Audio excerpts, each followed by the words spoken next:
Hey, dans cette vidéo, je continue à vous faire découvrir la gamme Game for Two, éditée en 2002 par Descartes. Donc encore une fois, ne les cherchez pas en magasin, orientez-vous plutôt sur le marché secondaire de l'occasion.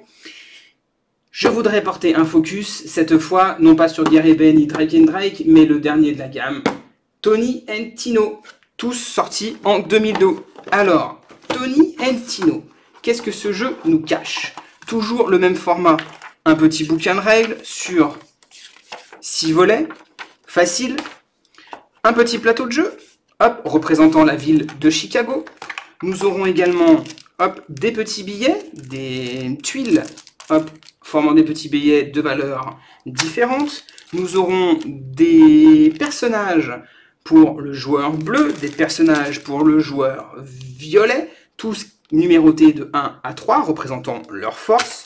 Et nous aurons des petits jetons numérotés jusqu'à 10, de 1 jusqu'à 10.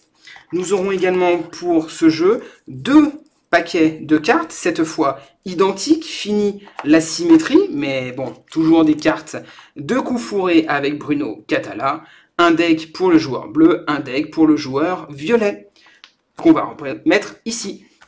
Du coup, on va utiliser les petits jetons numérotés de 1 à 10 et également les mêmes jetons avec les couleurs de chaque joueur.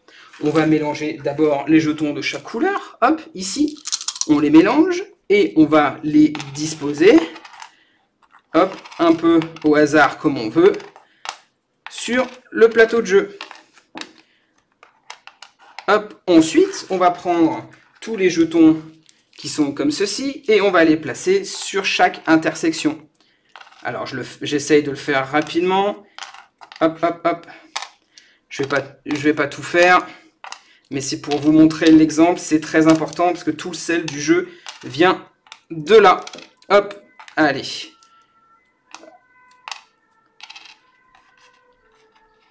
J'en ai oublié certains, c'est pas grave. Voilà, on a tout ça. Là, on va remplacer les jetons des joueurs par leur petite tuile de valeur 1. Par exemple, ici, on va changer en 1. Celui-ci, on va le changer en 1. Et on va faire exactement pareil avec le violet. En haut et sur le côté, sur chaque ligne, on va disposer, hop, les petits billets face visible, mais d'une façon complètement aléatoire. On va déposer tous ces petits billets.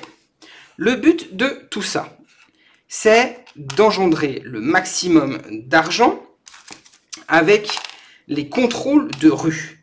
Nous sommes dans Chicago, on joue la pègre et la mafia, et on va, à l'aide de nos cartes et de nos gangsters, prendre le contrôle des différents carrefours pour racketter l'ensemble des rues.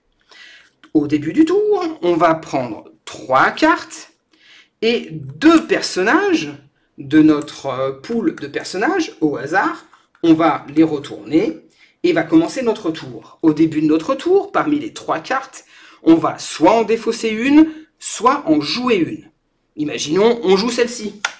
Ensuite, on va prendre l'un de nos 2 personnages et on va le jouer sur le chiffre le plus bas présent sur le plateau de jeu.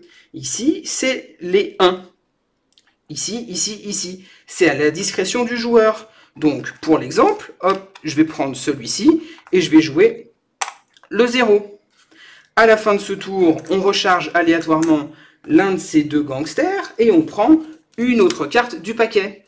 L'autre joueur fait de même. Prend 3 cartes, décide d'en jouer une ou non, a 2 personnages devant lui, décide de jouer son personnage ici, recharge son personnage, recharge sa main, et on enchaîne comme ça.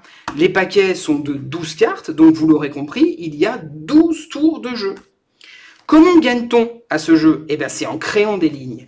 Une fois que la ligne est finie, on regarde qui domine la rue par rapport aux valeurs des gangsters, et celui qui a le plus haut chiffre remporte le billet. Et à la fin, c'est celui qui a le plus de billets en poche. C'est du pur contrôle de territoire avec des coups de Trafalgar. Les coups de Trafalgar, c'est reprendre tous les numéros, les mélanger et les redispatcher, échanger, avoir une possibilité de placer au plus haut au lieu d'au plus bas, etc., etc. Que des coups fourrés qui vont perturber la programmation de la game. Encore un très bon jeu de duel, une vingtaine de minutes pour la partie du Bruno Catala. Ciao, ciao, ciao.